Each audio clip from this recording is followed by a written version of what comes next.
suku-suku bangsa. Dengan darah-Mu Kau telah tebus dosaku. Genapi Tuhan firman-Mu atas negeriku. Hatiku rindu melihat kemuliaan-Mu. Hatiku rindu melihat curahan kuasa-Mu di tanah tercinta, negeriku Indonesia. Ku berdoa Indonesia, penuh kemuliaan-Mu. Indonesia, bagi kemuliaan-Mu.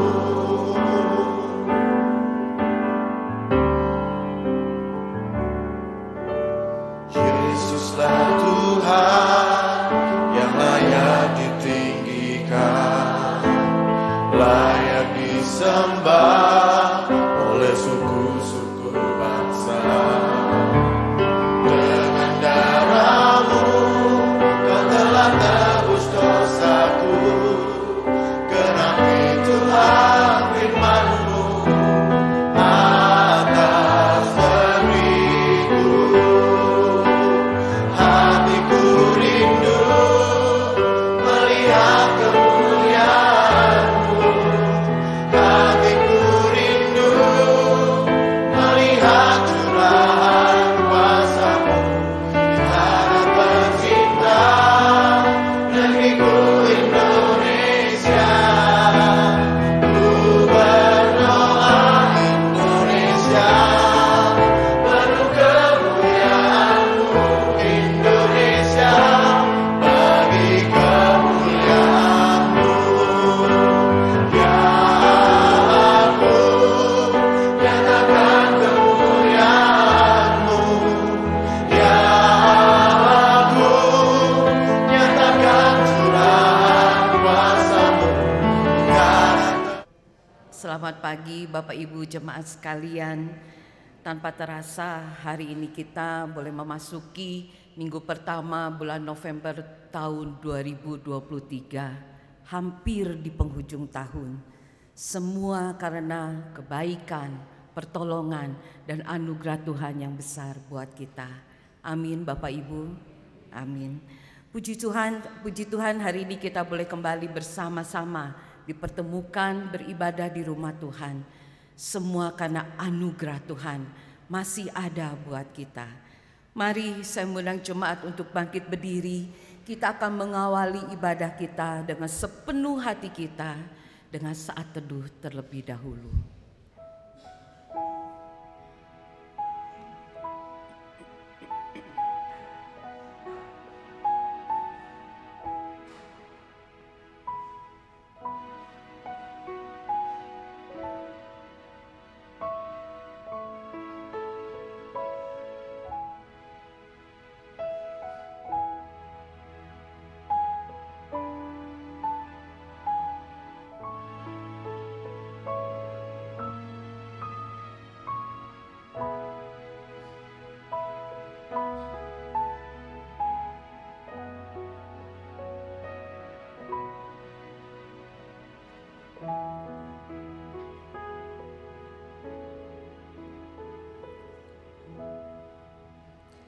Mari jemaat dengan penuh sukacita kita sembah Tuhan kita Yesus Kristus. Terpujilah nama Yesus.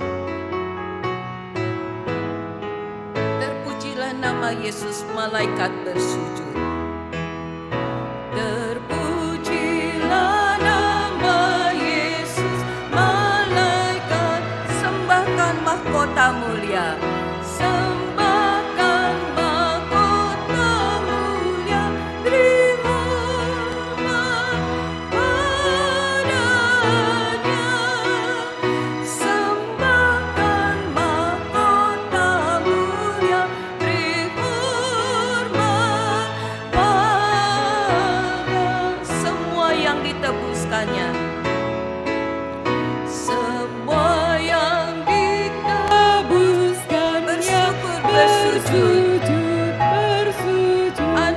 anugerahnya selamatkanku. Anugerahnya selamatkanku, beri hormat padanya. Anugerahnya selamatkanku, beri hormat padanya. Bangsa-bangsa di dunia, Bangsa-bangsa di dunia berhimpun bersujud. Pandanglah hormat mulianya, beri hormat padanya. Pandanglah hormat mulianya, beri hormat padanya.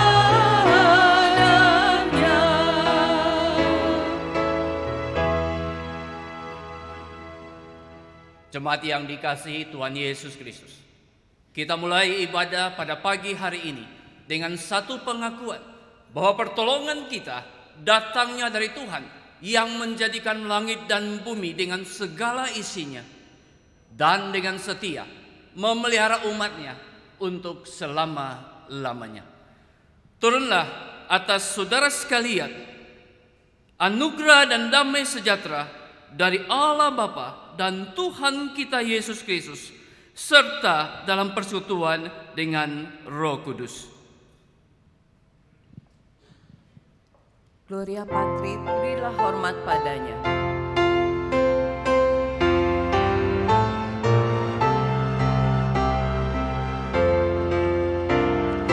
Berilah hormat padanya, pada Allah Maha Tinggi. Berilah hormat padanya, Allah Maha Tinggi. Berilah hormat padanya. Berilah hormat padanya, pada Allah Maha Tinggi. Berilah hormat padanya, Allah Maha Tinggi. Dan pujilah tak berhenti, puji rahmat dan kasih-Nya. Puji Allah Maha Tinggi, Bapa, Anak, dan Roh Kudus. Berilah hormat padanya, pada Allah Maha Tinggi. Maha mulia, Maha mulia. Berilah hormat padanya. Maha mulia, Maha mulia. Berilah hormat padanya.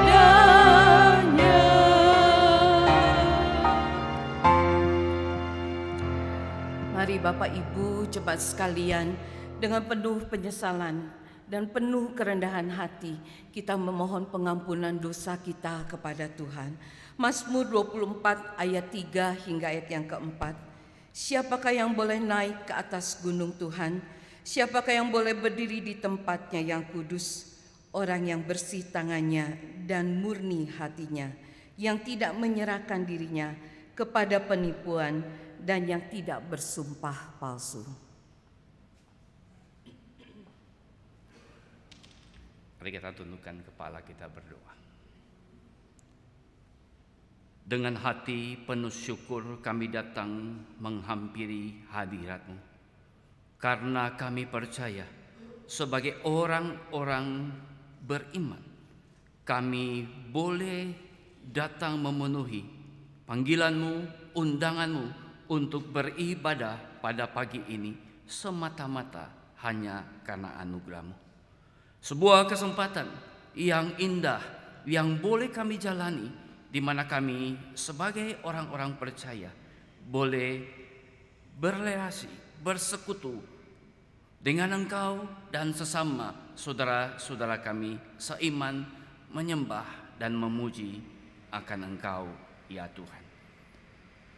Saat kami datang menghampiri hadirat Bapa yang Maha Kudus, kami pun menyadari ketika kami coba introspeksi diri kami selama hari-hari yang baru saja kami lalui, kami mendapati bahwa sesungguhnya kami orang-orang yang harusnya menjadikan Kristus Yesus sebagai Tuhan atas kehidupan kami. Ternyata taktanya kami singkirkan demi hal-hal yang kami anggap lebih penting.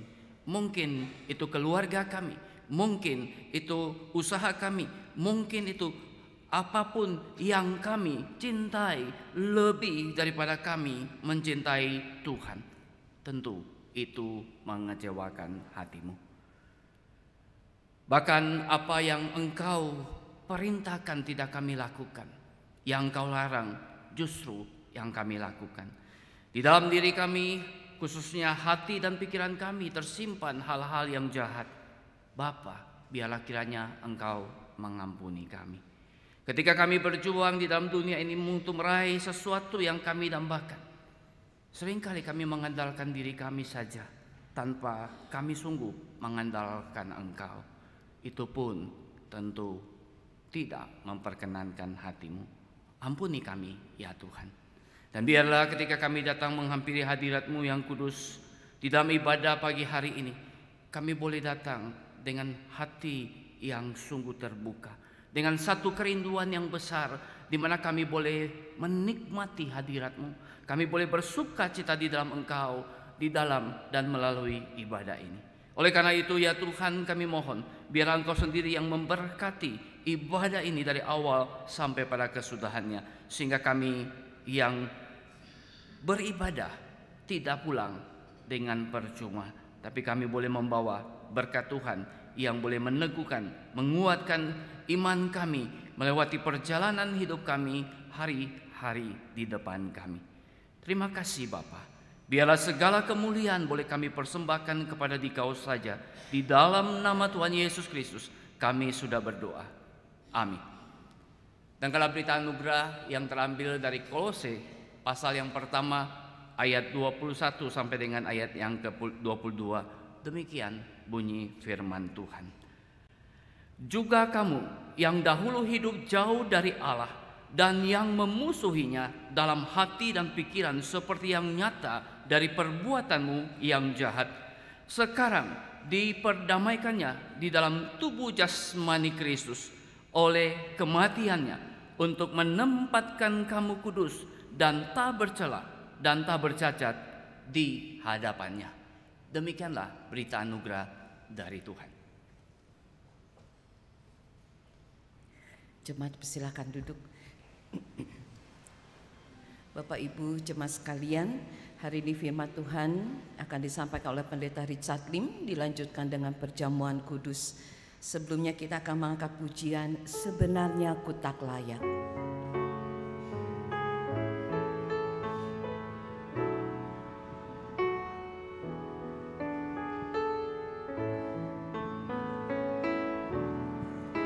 Sebenarnya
dengan hancur.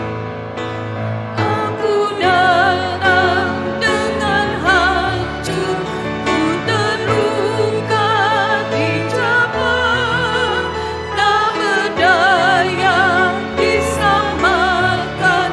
Aku hampa dipenuhi, ku berdosa diampuni, ya darah domba Allah, ku diterima dengan kasih sungguh.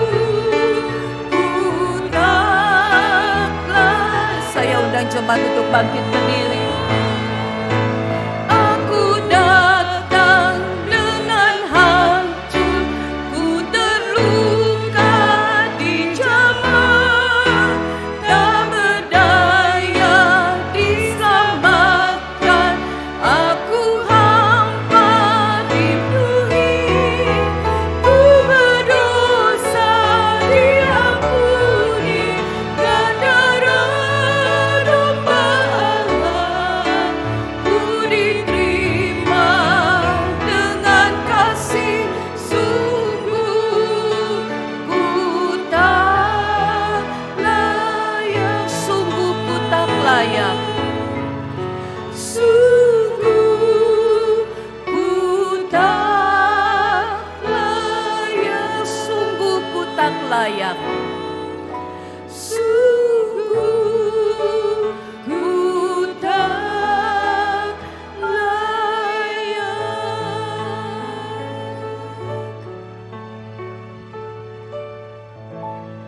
Mari kita berdoa. Ya Tuhan, sesungguhnya siapakah yang layak datang menghampiri hadirat-Mu? Namun Engkau di dalam kasih-Mu yang besar melayakkan kami datang kepadamu. Bahkan Engkau memberikan kesempatan yang indah, kesempatan yang begitu bernilai untuk kami boleh duduk diam mendengarkan sabda-Mu, ya Tuhan. Berikanlah kepada kami satu hati yang rindu untuk boleh disapa oleh firman-Mu. Bentuklah pikiran dan hati kami, sehingga sungguh kami boleh dibentuk oleh-Mu melalui kebenaran firman Tuhan. Dan bahkan Tuhanlah yang boleh menjadikan kami bukan sekedar pendengar, tetapi juga pelaku-pelaku dari firman-Mu. Kami mau berdoa untuk hamba-Mu di dalam segala keterbatasan dan kelemahannya. Biarlah kiranya Engkau memampukan dia untuk berkata-kata menguraikan kebenaran firman Tuhan, bukan berdasarkan pikirannya belaka, tetapi berdasarkan apa yang Tuhan sudah karuniakan untuk boleh disampaikan kepada jemaat-Mu, dan Engkau sendiri yang berkenan memberkatinya bagi semua kami yang mendengarkan firman Tuhan. Terima kasih Bapa di surga. Berbicaralah kepada kami, karena kami siap untuk mendengarnya. Dalam nama Tuhan Yesus Kristus kami sudah berdoa. Amin. Silakan duduk Bapak Ibu, Saudara yang dikasihi Tuhan Yesus Kristus. Selamat pagi Bapak Ibu, Saudara yang Tuhan Yesus kasihi. Puji Tuhan, kita diberikan kesehatan sehingga kita bisa datang beribadah bersama-sama di tempat ini. Dan bukan saja beribadah, hari ini pun kita akan bersama-sama menerima sakramen perjamuan kudus. Bapak Ibu Saudara sekalian, kita akan memikirkan satu tema, yaitu Tuhan Sang Penolong. Dan dasar perenungan kita terambil dari Mazmur 83 ayat 1 sampai dengan ayat yang ke-19. Silakan kita membuka Alkitab kita. Mazmur 83 ayat 1 sampai ayat yang ke-19. Dan saya mengajak Bapak Ibu Saudara sekalian boleh membacanya bersama-sama, supaya nanti ketika firman Tuhan ini dijelaskan, saudara lebih bisa punya bayangan begitu, lebih bisa mengikuti apa yang diuraikan nantinya. Sudah ketemu bagian Alkitab ini Mazmur 83 ayat 1 sampai dengan 19. Mari kita baca bersama-sama. 1, 3. Mazmur Asaf, satu nyanyian. Ya Allah, janganlah engkau bungkam, janganlah berdiam diri, dan janganlah berpangku tangan ya Allah. Sebab sesungguhnya musuh-musuhmu ribut, orang-orang yang membenci engkau meninggikan kepala.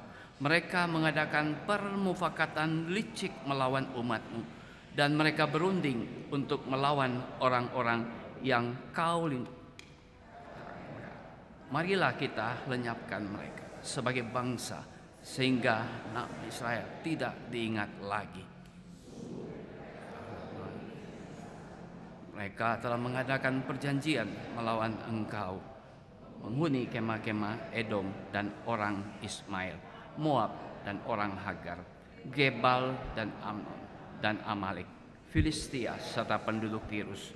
Juga Asyur telah bergabung dengan mereka menjadi kaki tangan Bani Lo.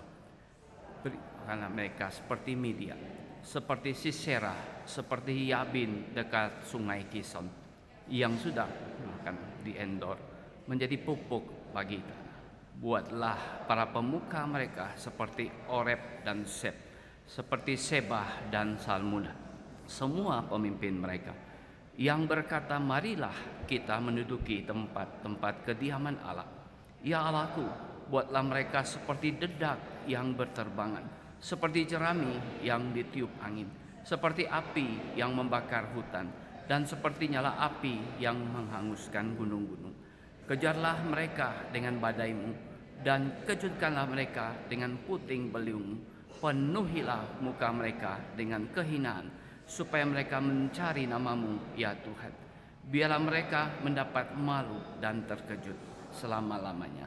Biarlah mereka tersipu-sipu dan binasa, supaya mereka tahu bahwa Engkau sajalah yang bernama Tuhan, yang maha tinggi atas seluruh bumi.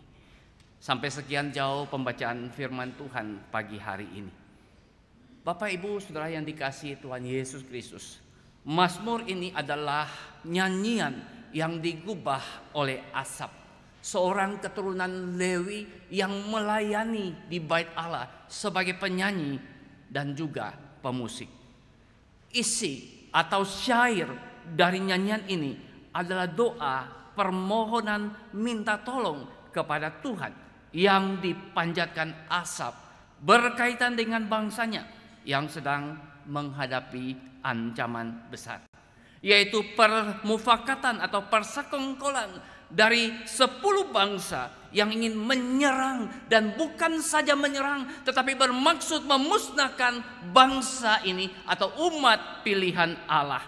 Tentu saudara, ini masa-masa yang begitu mencekam, masa-masa yang begitu genting. Lalu berserulah Asaf kepada Tuhan yang digubahnya di dalam satu nyanyian yang kita baca tadi. Nah saudara, kenapa Asaf melakukan itu? Karena dia percaya, karena dia mengenal Tuhan itu sang penolong, yang tentu saja adalah Tuhan yang perkasa, Tuhan yang sanggup untuk memberikan pertolongan bagi bangsanya, bagi umat pilihannya yang sedang menghadapi ancaman yang besar. Itulah sebabnya saudara sekalian, kita boleh melihat bahwa permohonan yang dipanjatkan Asaf ialah agar Tuhan bertindak dan menolong umatnya dari ancaman bangsa-bangsa lain. Saudara, jikalau kita perhatikan di awal permohonannya, kita mendapatkan kesan bahwa umat pilihan ini sedang berada dalam situasi dan kondisi yang cukup genting dan mencekam. Saudara bisa bayangkan berada di dalam satu bangsa, lalu kemudian dikelilingi oleh 10 bangsa yang hendak menyerang dan bahkan memusnahkan bangsa ini. Bukankah ini sebuah keadaan yang begitu genting dan mencekam? Dan saudara bisa melihat bagaimana kondisi ini terjadi di dalam ayat 7 sampai dengan 9, di mana bangsa-bangsa itu dicatat, saudara. Kalau kita membaca Alkitab dengan teliti, maka kita menjumpai ya ada bangsa Edom di dalamnya. Ini adalah bangsa keturunan Esau, saudara kembar dari Yakub. Dan kita tahu orang Israel itu adalah keturunan daripada Yakub, bukan? Sehingga ini adalah saudaranya sendiri yang menyerang umat pilihan Allah ini. Di situ juga bukan saja Edom, tetapi ada juga Moab dan Amon. Moab dan Amon ini adalah bangsa keturunan Lot. Hasil hubungan inses dengan dua putrinya, maka melahirkan Amnon dan Moab. Nah, ini semua adalah lingkungan sebenarnya keluarga kalau dirunut sesungguhnya. Dan bukan hanya itu, saudara, ada juga dari Ismail. Siapa itu Ismail? Anaknya Abraham dengan Hagar. Ada keturunan dari Hagar. Dan ada juga bangsa yang lain. Amalek itu juga keturunan dari Esau dan Asyur, satu negeri yang memang punya pengaruh yang besar. Ini semuanya bersekongkol, bermufakat untuk menyerang orang Israel. Itu sebabnya di dalam kondisi yang genting, di dalam krisis nasional yang sedang dialami ini, Asaf berseru.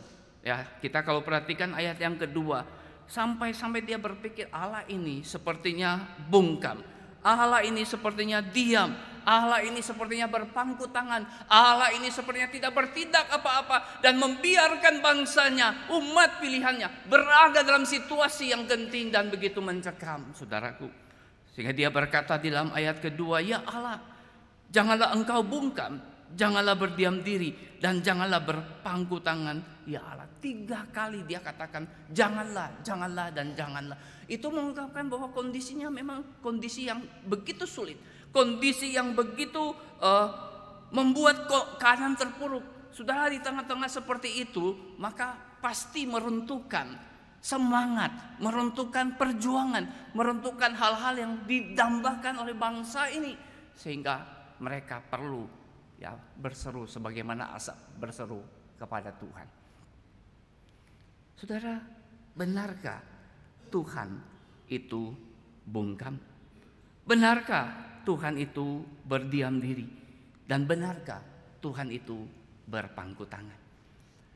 Saudara, seringkali di dalam pergumulan hidup kita, kalau kita menghadapi pergumulan yang berat, bahkan mungkin pergumulan yang silih berganti, lepas atau dapat persoalan ini belum selesai, muncul mungkin persoalan yang lain. Belum selesai, muncul lagi persoalan yang lain, membuat pikiran kita mumet, membuat pikiran kita dan jiwa kita begitu tertekan. Dalam kondisi seperti itu, mungkin sekali kita pun akan berkata atau menyerukan apa yang diserukan oleh Asaf di sini. Oh, saudara sekalian, saya ingin berkata kepada saudara bahwa sesungguhnya Tuhan tidak pernah bungkam, berdiam diri, atau berpangku tangan.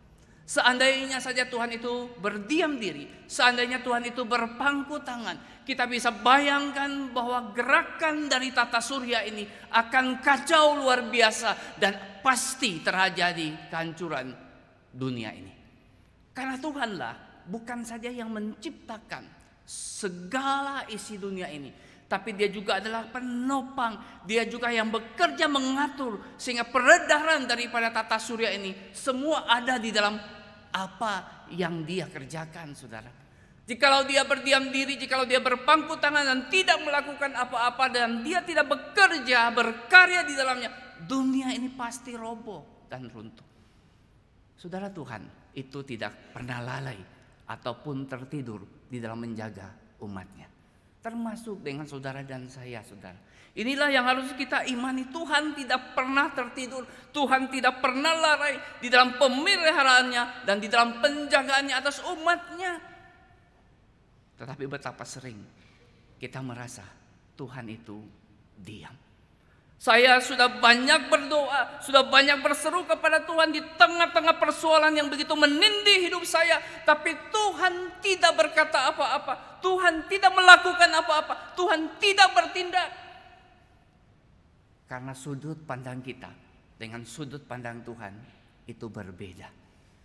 Betapa sering ketika kita menghadapi persoalan, menghadapi kesulitan, menghadapi masalah dalam hidup, yang kita inginkan persoalan itu segera teratasi. persoalan itu selesai. Bahkan ketika kita ada dalam sakit penyakit yang mungkin begitu berat, sudah sekian lama itu terjadi, tapi kok penyakit ini nggak sembuh-sembuh. Kita menginginkan ada satu mujizat yang Tuhan kerjakan. Sekali lagi saya berkata, sudut pandang kita dan sudut pandang Tuhan itu seringkali berbeda. Saudara, kadang-kadang Tuhan memang hening. Kadang-kadang seolah-olah Tuhan itu diam.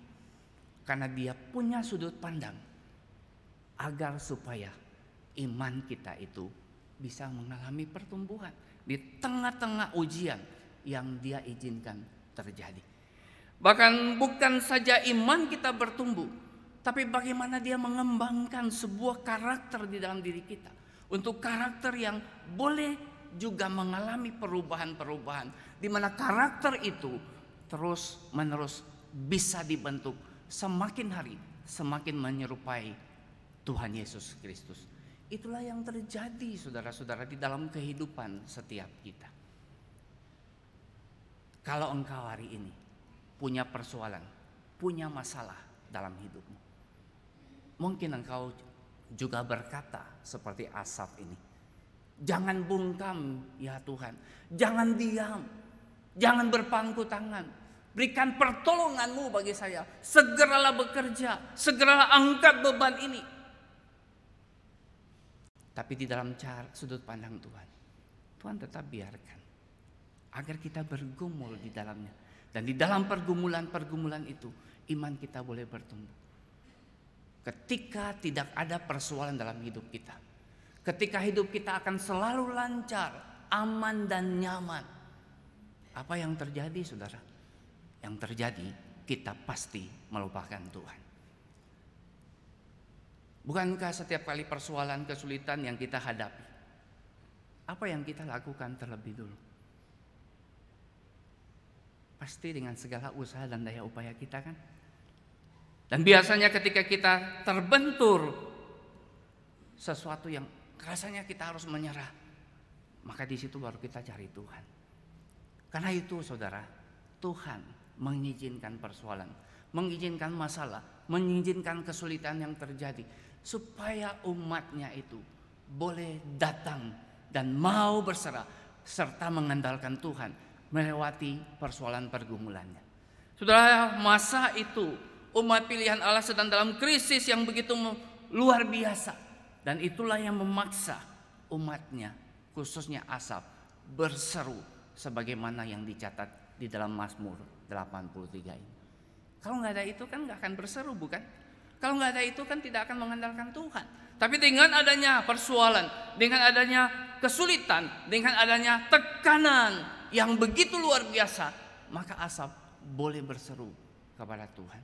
Dia boleh datang kepada Tuhan. Dia boleh menunjukkan sikap yang benar-benar mengandalkan Tuhan. Karena dengan kekuatan sendiri sudah tidak berdaya, sudah tidak sanggup. Bayangkan satu bangsa dikelilingi 10 bangsa, bukan bangsa kacangan, bukan bangsa kaleng-kaleng, tapi bangsa-bangsa yang kuat sebenarnya dan yang mempunyai persoalan yang jahat, yang begitu sombong. Kalau kita baca di sini, mereka pikir mereka bisa mengendalikan sesuatu. Mereka pikir mereka bisa dengan kekuatan yang besar mereka menghancurkan bangsa pilihan Allah.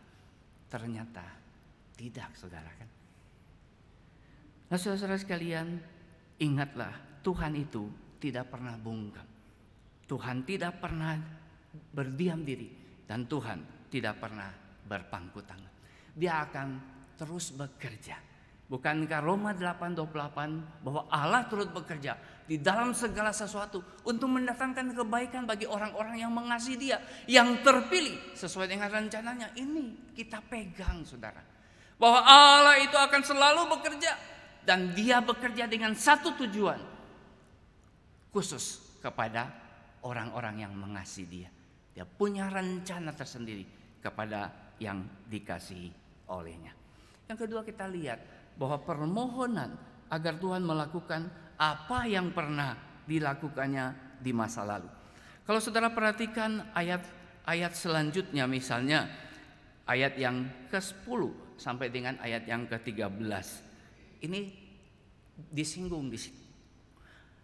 Nah, saudara, permohonan dari Asaf itu bukan hanya berseru kepada Tuhan, tapi tetap mengingat masa yang lalu.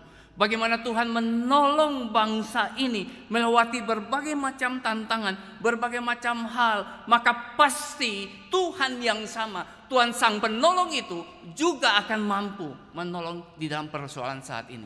Jadi kenangan kepada masa lalu. Apa yang terjadi di masa lalu itu memberikan sesuatu keyakinan pertolongannya di masa saat ini. Bahkan bukan itu saja, pertolongannya di masa yang akan datang. Nah, saudara, kalau saudara baca ayat 10 misalnya, dikatakan perlakukanlah mereka seperti Midian, saudara. Nah, ini kita bisa melihat sebenarnya sebuah kemenangan yang diraih oleh Tuhan terhadap Midian melalui Gideon. Ya, kalau saudara baca ayat 10 kemudian dikaitkan dengan ayat 12, maka itu peristiwa di mana Tuhan memakai Gideon untuk mengalahkan musuh bangsa pilihan Allah ini, yaitu Midian. Nah, saudara, kalau saudara membaca Hakim-Hakim ya, pasal 7 sampai dengan pasal yang ke-8, ini adalah cerita sebenarnya tentang Gideon. Saudara, di situ dikisahkan bahwa Gideon ini ketika dia maju berperang melawan orang Midian, dia bawa berapa banyak orang? 32.000 orang. Tuhan bilang, ini terlalu banyak. Kalau andai kata bangsa ini menang, mereka akan mengatakan ini dengan kekuatan saya, bukan karena pertolongan Tuhan. Oleh karena itu, saring lagi. Lalu Gideon berteriak, siapa yang gentar? Siapa yang takut? Silakan pulang. Berapa banyak yang pulang? 22.000 pulang. Berarti tinggal 10.000 kan? Tuhan bilang masih banyak juga ini 10.000. Saring. Saringnya cara apa? Minum air. Turun minum air. Ada yang ambil dengan tangannya, ada yang langsung seperti anjing menjilat dan lain sebagainya. Tapi akhirnya tersaring hanya 300 orang. Dan kalau saudara lihat, orang Midian yang berkemah itu bagaikan belalang. Betapa banyaknya mereka. Tapi Gideon datang dengan 300 orang aja. Tapi itu semua bisa dimusnahkan. Bahkan saudara, kalau saudara membaca di sana ayat 12, Oreb, Seb, Seba dan Salmuna itu adalah pemimpin dari orang Midian yang dibunuh oleh Gideon dan anak buahnya. Hakim-Hakim pasal yang ke-8 kalau saudara baca itu.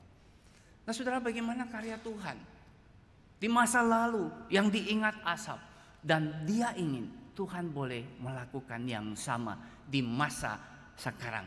Di tengah-tengah krisis nasional, sekalipun itu hanya bangsa Midian, sekarang ini bangsanya 10, tapi Tuhan tetap bisa melakukan perkara seperti yang Tuhan lakukan di Midian melalui Gideon. Selain mengalahkan Gideon, sebelumnya sebenarnya ya, kalau saudara baca Hakim-Hakim pasal yang ke-4, sebelumnya ada kemenangan Tuhan melalui Barak dan Deborah. Di dalam ayat 10b dikatakan seperti halnya Sisera, seperti halnya Yabin di sungai Kison. Ya, dalam ayat pasal 83 ayat 10b itu sebenarnya merujuk pada kemenangan Tuhan yang dicapai melalui Deborah dan Barak dalam Hakim-Hakim pasal yang ke-4. Siapakah itu Sisera dan siapakah itu Yabin? Yabin itu adalah raja, ya, raja di daerah Kanaan. Kemudian Sisera itu panglima tentaranya. Itu semua bisa dikalahkan oleh Barak dan Deborah. Karena apa? Bukan karena hebatnya mereka, tapi karena pertolongan yang datang dari Tuhan. Nah, saudara-saudara sekalian, kalau kita lanjut membaca bagian ini, saudara, kita menjumpai bahwa permohonan agar penghakiman Tuhan itu sesungguhnya punya tujuan membawa pertobatan. Sehingga saudara, kalau kita membaca Mazmur ini seolah-olah Asaf minta bangsa itu dibinasakan, bangsa itu dihancurkan, bangsa-bangsa yang menyerang, bangsa-bangsa yang sombong, yang melawan umat pilihan Allah, sama dengan mereka melawan Allah, hancurkan mereka, binasakan mereka. Tapi saudara, permohonan Asaf ini itu agar penghakiman yang Tuhan jatuhkan dapat membawa pertobatan bagi bangsa-bangsa itu. Saudara, seringkali kita tidak doa seperti ini kan. Kalau orang mau menjahati kita, kita doakan Tuhan hancurkan dia. Ada orang-orang jahat barangkali di sekeliling kita yang mengganggu ketentraman, mengganggu akan hidup kita. Kita doakan Tuhan binasakan mereka. Pernahkah kita doakan supaya tindakan Tuhan itu membawa pertobatan kepada mereka?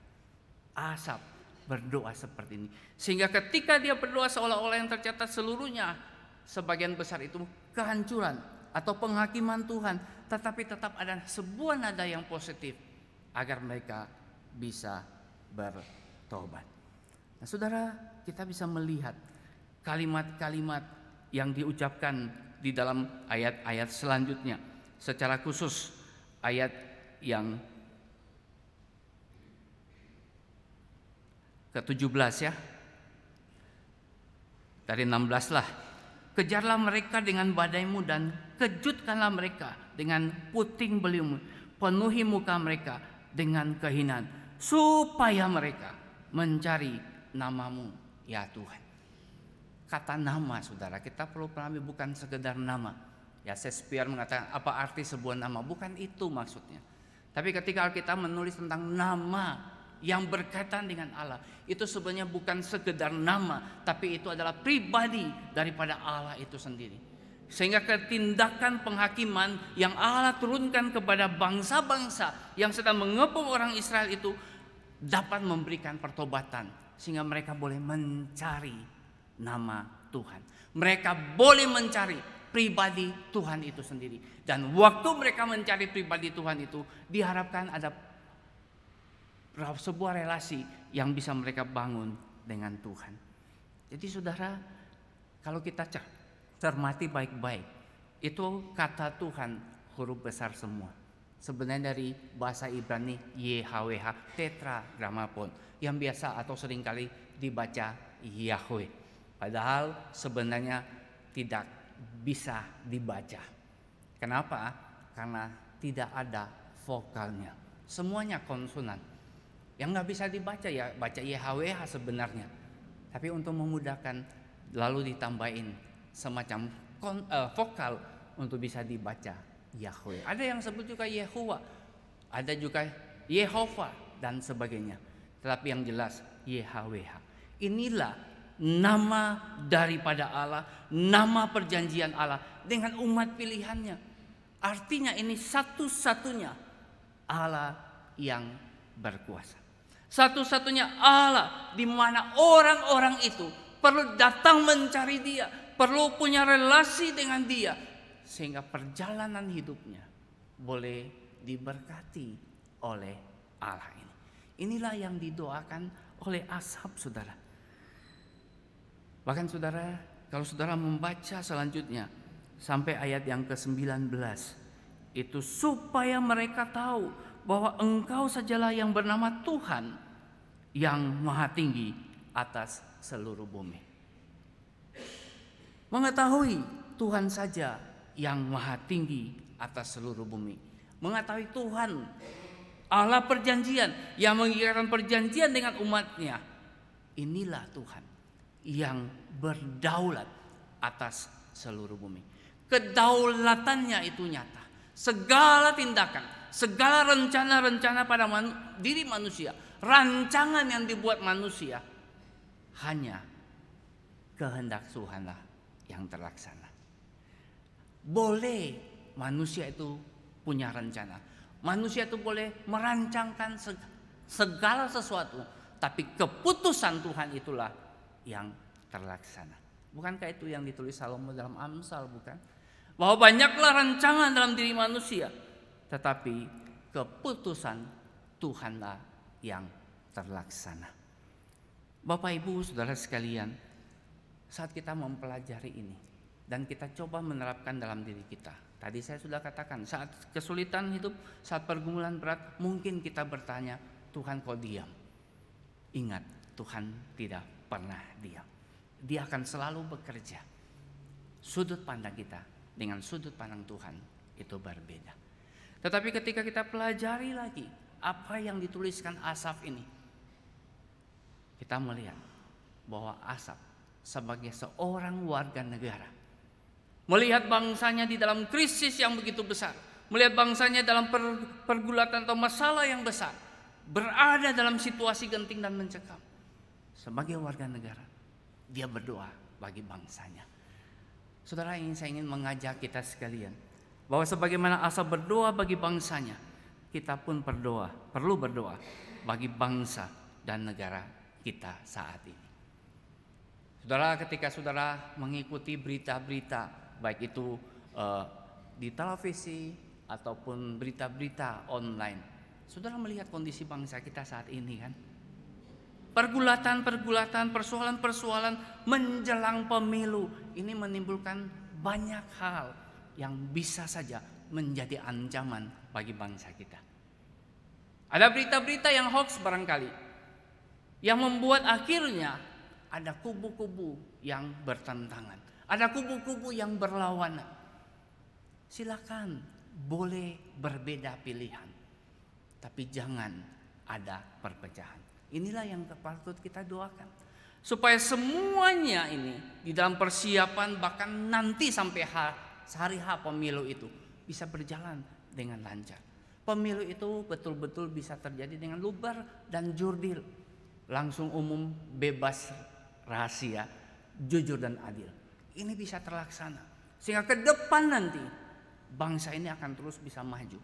Jangan sampai ada hal-hal yang membuat justru bangsa ini bisa mundur lagi ke belakang. Saudara, kita perlu mendoakan bangsa kita saat ini. Pergolakan politik yang semakin memanas ini tentu menimbulkan persoalan di banyak hal. Bukankah hari ini setiap kita sedang berteriak bahwa ekonomi ini semakin sulit, bukan? Ada banyak orang yang mengeluh usahanya tidak selaris dulu, karena mungkin sekali ini dampak dari COVID yang sekian tahun terjadi. Pekerjaan, orderan di tempat bekerja itu menurun, tidak seperti tahun-tahun sebelumnya. Di tengah-tengah seperti ini muncul lagi persoalan atau pergolakan politik menjelang pemilu. Pasti berdampak dengan hal yang lain. Dan yang penting saudara, jangan sampai ancaman luar itu sedang juga menapakkan kakinya di negara kita. Untuk apa? Kepentingan mereka dan negara kita, bangsa ini yang porak-poranda. Karena apa? Karena tidak menyadari ada ancaman-ancaman yang terjadi. Mari kita sebagai warga negara, kita doakan bangsa dan negara kita, khususnya saat-saat menjelang pemilu ini, saudara, agar semuanya bisa berjalan dengan baik. Ada kontestan-kontestan yang memang sedang bertanding di sana. Kita yang akan memilih, bukan? Kumpulkanlah saudara sekalian, lihatlah segala yang ada. Tetapi juga jangan terpancing dengan berita-berita yang hoax. Bukan buat diri kita saja, tapi seluruh bangsa negeri ini jangan terpancing dengan berita hoax. Lihatlah berita yang benar, lalu pertimbangkanlah baik-baik. Karena saudara pun juga akan ikut mencoblos, bukan? Jangan dengan adanya persoalan-persoalan seperti ini saudara bilang, udahlah, enggak usah coblos aja. Satu suara itu sangat bernilai. Saudara harus menyoblos, saudara warga negara yang tetap harus ikut berpartisipasi di dalamnya. Mulai sekarang kita doakan, mulai sekarang kita cermati pasangan-pasangan calon, dan nanti siapa yang akan kita pilih, itu keputusan kita dengan segala pertimbangan, hikmat yang Tuhan berikan buat kita. Sekali lagi, saya ingin menegaskan, banyaklah rancangan dalam diri manusia, tapi tetap keputusan Tuhan yang terjadi, karena Dia berdaulat dalam segala sesuatu. Jika Tuhan mengizinkan sesuatu yang mungkin tidak sesuai dengan keinginan dan apa yang kita sukai, kita harus tetap menghadapi. Dan jangan lupa, Tuhan tidak pernah lalai, Tuhan tidak pernah diam. Dia akan selalu menolong kita. Kalau Allah yang begitu besar, yang begitu mulia, Dia mengutus putranya datang ke dalam dunia, bahkan mati di atas kayu salib, menyelamatkan saudara dan saya, maka adakah yang lebih baik dari itu? Tentu enggak. Ini yang terbaik. Nah, kalau yang terbaik, masa sih yang baik-baik tidak Dia karuniakan kepada kita? Yang terbaik sudah Dia karuniakan kok. Inilah yang akan terus membuat iman kita tetap terus maju dan tetap menatap hari depan kita, karena ada Tuhan Sang Penolong yang selalu akan menolong hidup kita. Amin. Mari kita berdoa.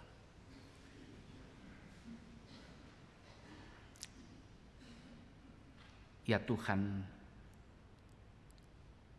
kami menyadari bahwa kesulitan, masalah dalam hidup yang kami hadapi, biarlah kiranya Tuhan akan terus menopang kami. Tuhan menuntun, memimpin kami melewatinya. Kalau hari ini ada di antara kami yang punya pergumulan yang berat, bahkan mungkin kami sudah berteriak kepada Tuhan, seolah-olah Tuhan diam saja. Ajar kami untuk percaya bahwa Tuhan yang besar tidak pernah berdiam diri. Tuhan yang mulia akan selalu berkarya, akan selalu bekerja, akan selalu bertindak, tentunya sesuai dengan kehendak Bapa yang mulia. Ajar kami menyelami dan memahami bukan dari sudut pandang kami yang berdosa, tapi dari sudut pandang Allah yang Maha Kudus. Apa yang Allah izinkan, apa yang Allah lakukan, itu semua yang terbaik. Itu semua sesuai dengan pribadi daripada Allah itu sendiri. Bapa, biarlah kiranya juga Tuhan menolong bangsa dan negeri kami ketika situasi atau pergolakan politik semakin meningkat. Ada saling menuding, ada saling menuduh, ada saling menyalahkan satu dengan yang lain. Tuhan beri pertolongan supaya kiranya negeri kami ini tidak terjadi pergolakan yang menimbulkan perpecahan antara warga negara, antara masyarakat, dan tentu saja itu berdampak pula bagi kehidupan setiap kami. Tuhan beri pertolongan sehingga masa-masa persiapan pemilu sampai dengan pemilu itu semuanya dapat berlangsung dengan lancar, tetap aman di negeri kami. Keamanan tetap boleh terjamin dan masyarakat pun tetap bisa beraktivitas tanpa ada gangguan keamanan. Terima kasih Bapa di surga. Di dalam nama Tuhan Yesus Kristus kami sudah berdoa. Amin. Bapak Ibu Saudara sekalian, kita akan masuk di dalam perjamuan kudus pada kesempatan ibadah hari ini. Tentu saja kembali saya ingin menjelaskan tentang sakramen perjamuan kudus. Sebuah sakramen yang Tuhan perintahkan untuk berulang kali kita lakukan, yang tentu berbeda dengan perintah Tuhan terhadap sakramen baptisan yang cuma diterima satu kali untuk seumur hidup, tetapi perjamuan kudus itu dilangsungkan berulang kali. Semakin banyak itu semakin baik sebenarnya. Memang sebuah rutinitas kadangkala bisa membuat kehilangan makna. Tapi saya ingin menegaskan kembali bahwa sakramen perjamuan kudus ini adalah tanda yang kelihatan dari anugerah Allah yang tidak kelihatan. Apa itu anugerah Allah? Ya, kematian Kristus di kayu salib yang boleh menebus dosa-dosa kita. Dan itu yang kita jalankan di dalam perjamuan kudus ini. Kenapa harus sering dilakukan? Supaya kita tidak pernah lupa, selalu ingat kasih Allah yang begitu besar, pengorbanan Tuhan Yesus yang begitu luar biasa, penuh dengan penderitaan, karena Dia mengasihi saudara dan saya. Roti melambangkan tubuh yang tercabik-cabik, anggur melambangkan darah yang tercurah di atas kayu salib untuk menebus dosa-dosa kita. Saat kita menerima roti dan anggur di dalam sakramen ini, itu sekali lagi menjadi simbol ada kehadiran Kristus di dalamnya secara rohani. Dan ketika itu menjadi bagian tubuh kita, ini menjadi juga sesuatu yang dapat meneguhkan dan menguatkan iman kita. Mari Bapak Ibu Saudara sekalian, kita siapkan hati kita untuk menerima sakramen ini dengan kita menyanyikan pujian dari KPPK nomor 164, Dekat ke Salib.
Kita nyanyikan bait yang kedua dengan lebih lembut.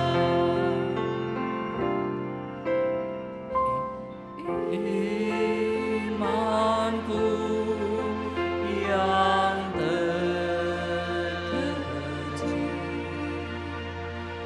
Tuhan tak tinggalkan.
Bapak Ibu Saudara sekalian, saya memberikan kesempatan ini sebelum kita menerima roti dan anggur perjamuan untuk berdoa.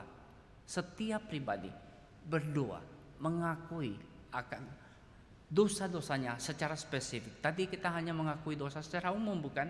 Tapi sekarang masing-masing mengakui dosanya secara spesifik di hadapan Tuhan, agar kiranya kita boleh diperkenankan Tuhan menerima roti dan anggur perjamuan.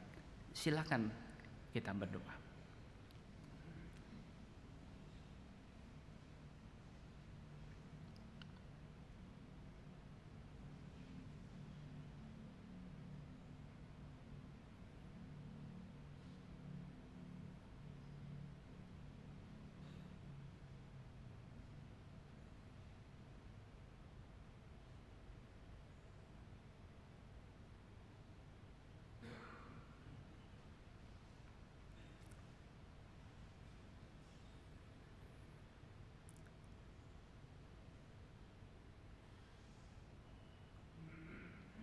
Bapa Surgawi, Engkau telah melihat hati-hati setiap pribadi yang telah ditaklukkan di hadapan-Mu. Juga sebuah pengakuan pengakuan dari setiap anak-anak-Mu akan dosa-dosa mereka. Biarlah kiranya Engkau berkenan mengampuni, dan Engkau sendiri yang akan memberkati sakramen ini, sehingga kami boleh menerima dengan ungkapan syukur di hadapan-Mu, dan iman kami boleh semakin diteguhkan, dikuatkan oleh Dikau saja. Terima kasih ya Tuhan. Dalam nama Tuhan Yesus kami berdoa. Amin. Saya mengundang rekan-rekan penatua dan diaken majelis yang bertugas untuk bisa silakan maju ke depan.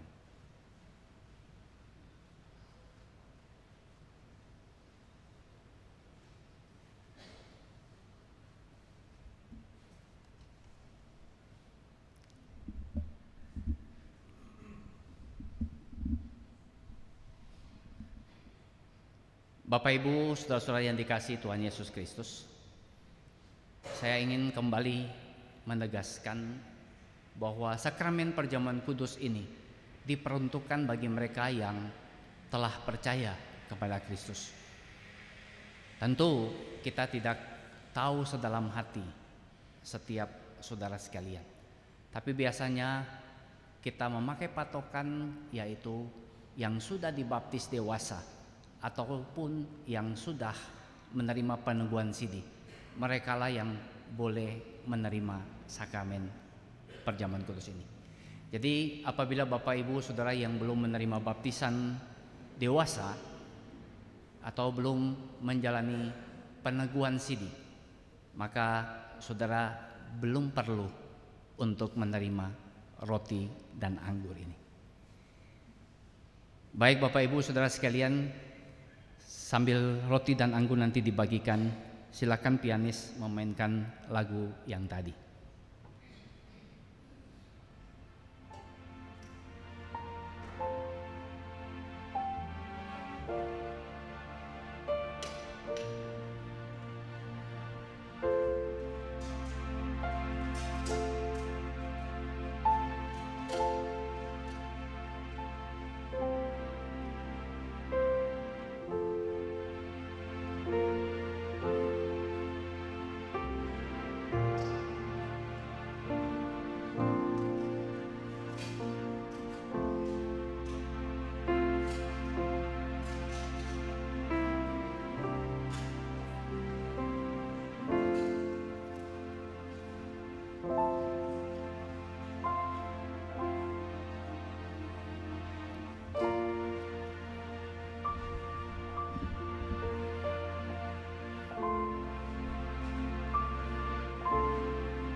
Baik Bapak Ibu, saudara sekalian, adakah di antara saudara yang belum menerima roti dan anggur perjamuan? Sudah semua ya. Bapak Ibu, saudara yang dikasihi Tuhan Yesus Kristus, pada malam sebelum Tuhan Yesus diserahkan untuk disalibkan, Dia bersama-sama dengan muridnya mengambil roti, mengucap syukur atasnya, lalu memecah-mecahkannya dan berkata, "Inilah tubuhku yang diserahkan bagi kamu. Perbuatlah ini menjadi peringatan akan daku." Mari Bapak Ibu saudara sekalian, saya undang untuk bangkit berdiri. Siapkan roti saudara.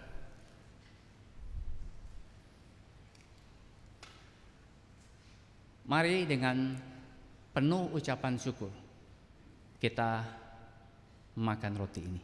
Silakan.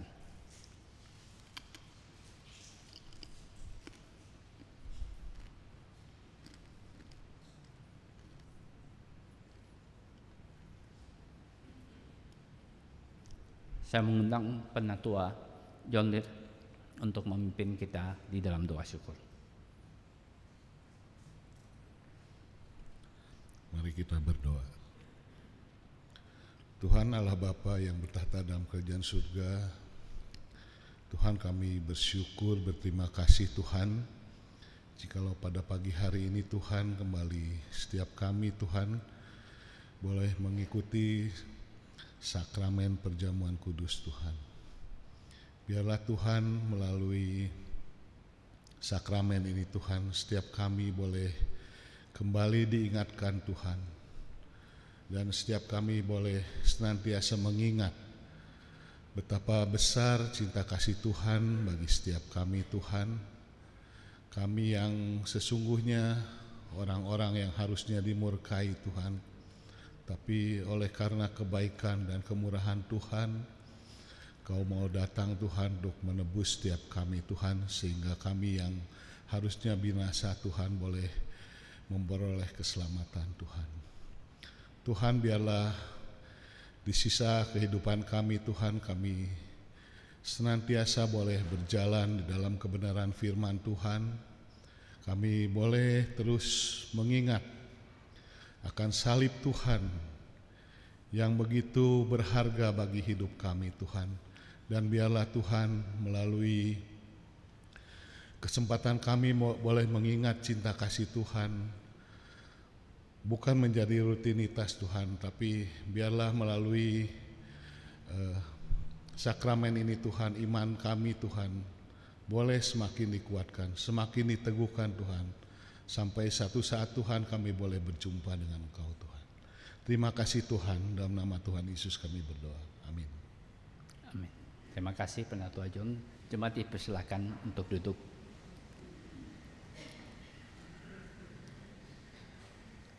Demikian juga Tuhan Yesus mengambil cawan sesudah makan, lalu berkata, "Inilah cawan perjanjian baru yang dimeteraikan oleh darahku. Perbuatlah ini setiap kali kamu meminumnya menjadi peringatan akan aku. Sebab setiap kali kamu makan roti dan minum dari cawan ini, kamu memberitakan kematian Tuhan sampai Ia datang kembali." Silakan membuka cawan anggur kita.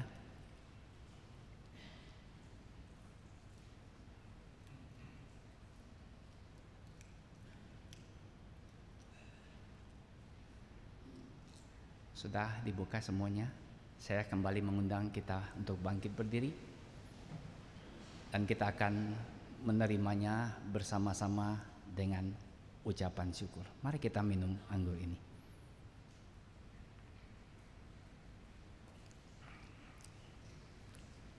Dan saya mengundang Diaken Samuel untuk pimpin di dalam doa.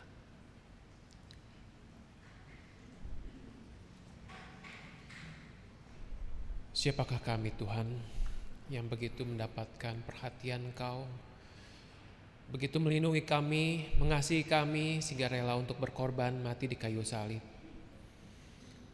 Hari ini kami hadir Tuhan, kami mengingat kembali bagaimana pengorbanan Engkau di kayu salib demi kami. Karena itu Tuhan, pimpinlah kami, ubahlah hati kami, biarlah senantiasa kami diperbaharui oleh Roh Kudus yang ada dalam hati kami untuk senantiasa memuliakan Engkau. Pakailah kami Tuhan untuk menjadi alat-Mu yang memuliakan nama-Mu. Kami serahkan hidup kami ke dalam tangan-Mu, pimpinlah perjalanan hidup kami. Terima kasih Tuhan, dalam nama Tuhan Yesus kami berdoa dan mengucap syukur. Amin. Amin. Terima kasih Yakan Samuel. Silakan duduk Bapak Ibu Saudara sekalian, teman-teman majelis juga silakan duduk. Mari kita menyanyikan bait yang ketiga dari pujian yang tadi.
Saya akan membacakan bagian firman Tuhan yang diambil dari Ibrani 9 ayat 13 dan 14. Demikian bunyi firman Tuhan.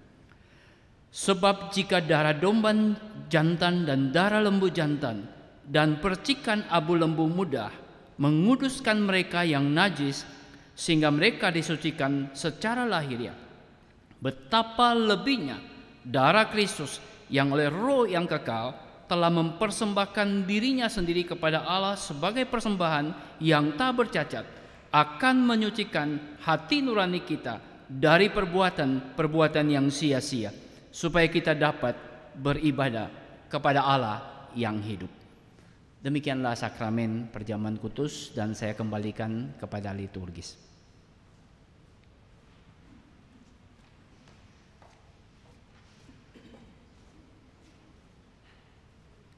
Saya mengundang jemaat untuk bangkit berdiri. Marilah kita bersama-sama dengan gereja di segala abad dan di segala tempat mengaku pengakuan iman rasuli yang berbunyi demikian. Aku percaya kepada Allah, Bapa yang Maha Kuasa, Khalik langit dan bumi, dan kepada Yesus Kristus, Anaknya yang tunggal Tuhan kita, yang dikandung dari Roh Kudus, lahir dari anak darah Maria, yang menderita sengsara di bawah pemerintahan Pontius Pilatus, disalibkan, mati dan kuburkan, turun ke dalam kerajaan maut. Pada hari yang ketiga, bangkit pula dari antara orang mati, naik ke surga, duduk di sebelah kanan Allah, Bapa yang Maha Kuasa, dan dari sana Ia akan datang untuk menghakimi orang yang hidup dan yang mati. Aku percaya kepada Roh Kudus, gereja yang kudus dan am, persekutuan orang kudus, pengampunan dosa, kebangkitan tubuh, dan hidup yang kekal. Amin. Jemaat silakan duduk. Bapak Ibu jemaat sekalian, kita akan mengembalikan sebagian berkat yang sudah Tuhan berikan buat kita dengan penuh pengucapan syukur melalui persembahan untuk memperluas kerajaan Tuhan di muka bumi ini. Ada beberapa cara untuk persembahan. Yang pertama, Bapak Ibu bisa mentransfer ke rekening gereja atau dengan QR code. Lalu yang Bapak Ibu yang beribadah di gereja bisa masukkannya dalam amplop, dan saat meninggalkan tempat ibadah bisa memasukkannya dalam kotak persembahan. Mari kita nyanyikan pujian Percaya dan Patuh.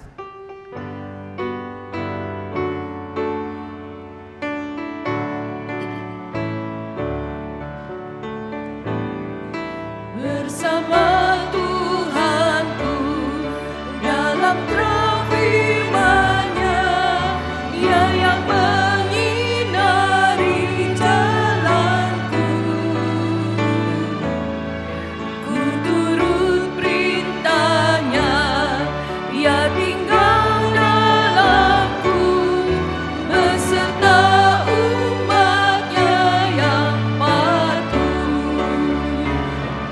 Percayalah dan patuh padanya, pasti kau dikasihinya.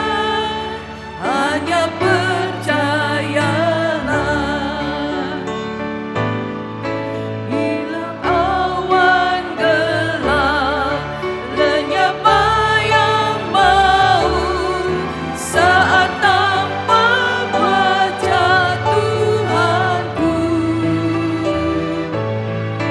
Hilanglah bimbangku, lenyap air mataku, percaya dan patuh padanya.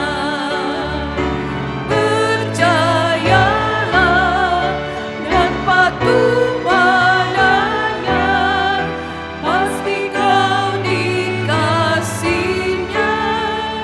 Hanya percayalah. Saya undang jemaat untuk bangkit berdiri.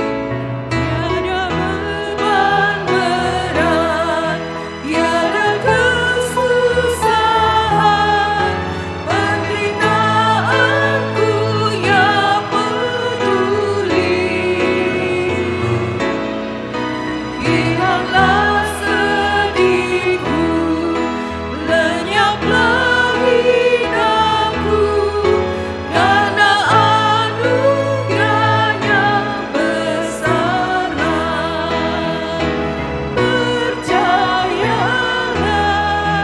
dan patuh padanya, pasti kau dikasihinya. Hanya percayalah.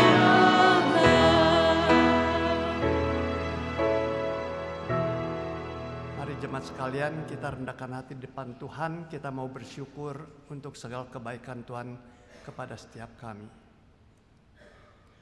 Setiamu kepada kami ya Bapa, tiada pernah luntur dan tiada pernah berkesudahan. Setiamu kepada gerejamu di tempat ini juga, sungguh luar biasa kau tetap tuntun, pelihara, dan cukupkan dari tahun ke tahun.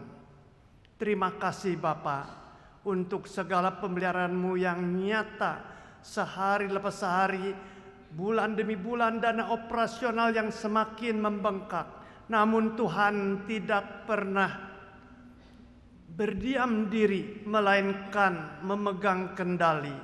Engkau nyata memberikan kecukupan demi kecukupan yang dinyatakan lewat jemaat-jemaat yang tergerak hatinya untuk memberikan bagiannya yang sudah mereka terima dari Tuhan, dikembalikannya untuk dijadikan dana operasional untuk pekerjaan peluasan kerajaan Tuhan buat gereja di sini. Terima kasih Bapa. Ya, terpujilah nama-Mu, kiranya Engkau tetap tuntun bimbing para pemimpin gereja di kemajelisan supaya punya hikmat dari Tuhan, bisa menggunakan dana yang diterima minggu demi minggu, bulan demi bulan dengan sebaik-baiknya. Kami menyadari semakin kemari dana operasional semakin besar.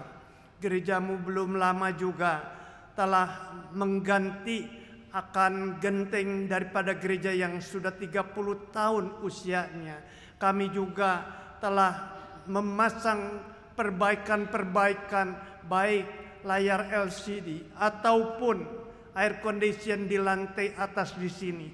Sungguh dana ini tidak sedikit Tuhan, tapi kami tetap percaya Tuhan sendiri yang menyiapkan dan menyediakannya supaya tidak ada suatu keterhambatan di dalam kami memperbaiki akan bagian-bagian gedung yang sudah rusak ataupun butuh diperbaiki. Terima kasih.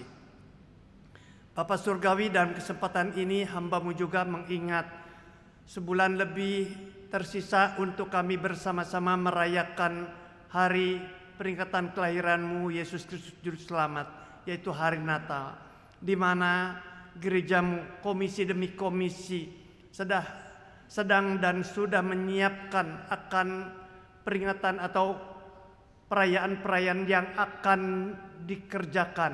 Kiranya Tuhan beri pimpinan tuntunan supaya para panitia di komisi demi komisi ataupun panitia di kebaktian umum boleh menyiapkannya dengan sebaik-baiknya sehingga semuanya terselenggara dengan tidak kurang apapun. Mengingat masa-masa nanti perayaan-perayaan kami juga sudah memasuki masa kampanye untuk Pilpres Pileg 2024 Februari.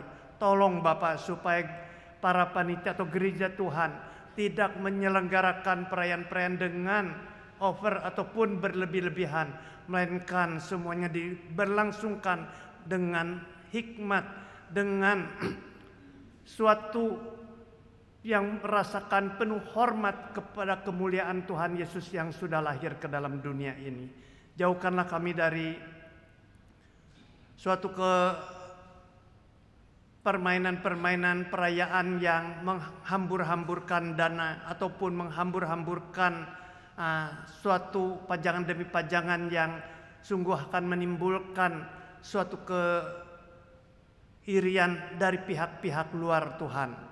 Kiranya Tuhan tolong para panitia untuk boleh menyiapkan dengan penuh kebaikan dan penuh hati-hati dan penuh tanggung jawab.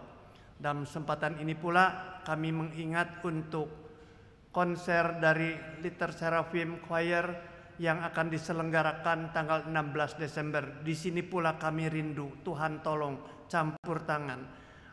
Anak-anak-Mu yang tergabung di dalam Little Seraphim Choir ini sudah berbulan-bulan lamanya di bawah pimpinan pemimpinnya untuk berlatih dan berlatih. Kiranya Tuhan sempurnakan segala persiapan-persiapan mereka sehingga konser pada tanggal 16 Desember sungguh hanya kami melihat pekerjaan Tuhan, melihat kemuliaan Tuhan yang ditinggikan dan dimuliakan. Terima kasih Bapa. Kami berserah dan menitipkan langkah kehidupan berjemaat dan bergereja Kaintong ke dalam tangan-Mu. Mohon Tuhan beri pimpinan dan perlindungan. Terpujilah nama-Mu ya Tuhan. Inilah doa sembahyang hormat kami dialaskan demi nama Kristus Yesus, Tuhan Kepala Gereja yang mulia dan agung. Hamba-Mu sudah berdoa. Amin. Doksologi, setelah itu pengutusan dan doa berkat oleh Pendeta Richard.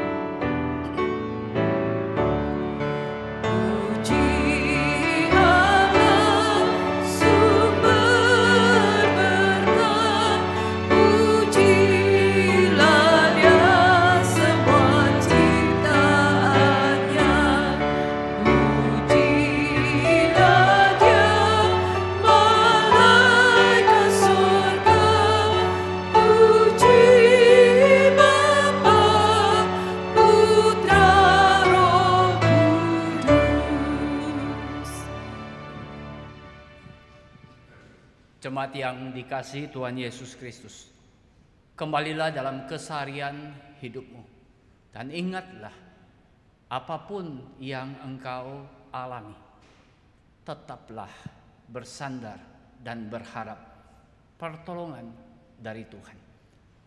Dan Tuhan akan membuat engkau menjadi saksinya dimanapun Ia menempatkan engkau. Mari arahkanlah hatimu dan terimalah berkat dari Tuhan. Kiranya damai sejahtera dari Allah Bapa yang melampaui segala akal, memelihara hati dan pikiranmu di dalam Kristus Yesus. Kiranya anugerah yang sempurna dari Tuhan Yesus betul-betul nyata di dalam hidupmu, dan kiranya Allah Roh Kudus yang akan selalu memberikan pertolongan, kekuatan, penghiburan bagimu mulai dari sekarang sampai Tuhan Yesus datang pada kali yang kedua. Amin.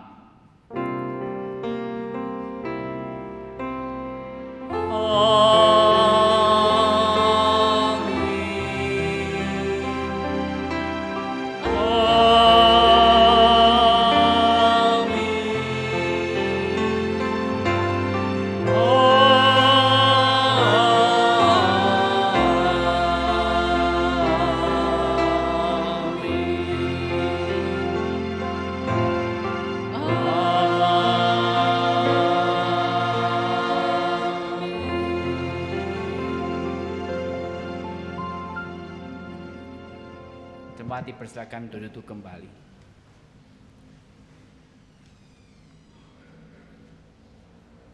Puji Tuhan, jemaat yang dikasihi Tuhan Yesus Kristus, kita boleh beribadah hari ini. Ada beberapa warta yang perlu kami sampaikan, yaitu yang pertama, kembali mengingatkan bahwa ibadah yang kita langsungkan mungkin kurang nyaman. Kami mohon jemaat boleh memaklumi oleh karena masih ada renovasi. Ya, di sebelah masih ada seperti bentuknya begini, ya ada kursi yang memang tidak diduduki, semua ketidaknyamanan kami mohon jemaat boleh memakluminya. Terima kasih atas pengertian dan kerjasamanya. Kemudian pembinaan iman Kristen yang kita selenggarakan secara online di setiap hari Jumat. Kami terus memberikan dorongan Bapak Ibu Saudara sekalian untuk mengambil kesempatan ini untuk kita belajar bersama-sama. Khususnya di Jumat ini, tema yang akan diangkat toleransi berdasarkan perspektif Injili bagian yang kedua, dan akan dibawakan oleh Pendeta Mulyawan Santoso. Kemudian bagi Bapak Ibu Saudara yang belum mengisi kartu tekad atau yang sudah mengisi dan hari ini membawa, bisa kembalikan ke penyambut di belakang. Kalau Bapak Ibu membutuhkan kartu tekad tersebut, Bapak Ibu bisa memintanya di penyambut di belakang. Kita akan melihat Natal dari sekolah minggu. Silakan bisa ditayangkan.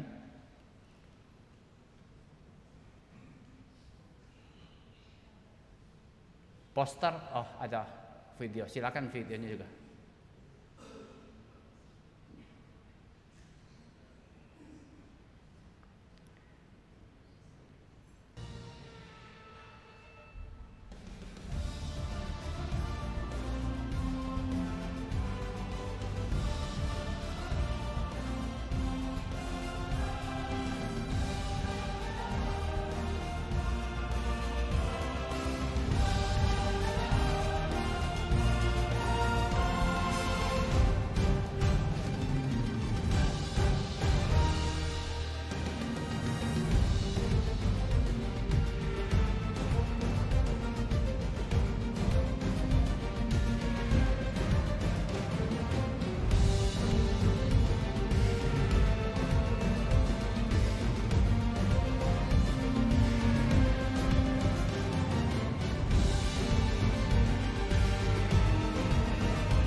Bisa tolong tayangin posternya.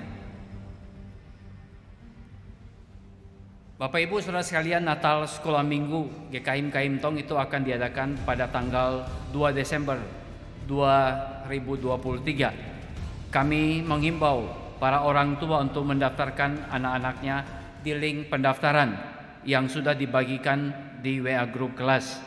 Bagi yang merasa kesulitan atau ingin mendapatkan informasi lebih lanjut, dapat menghubungi guru-guru sekolah minggu. Terima kasih untuk perhatian dan respon Bapak Ibu Saudara sekalian. Tayangan poster bisa ditayangkan, bukan video. Poster ada? Oh, nggak ada posternya.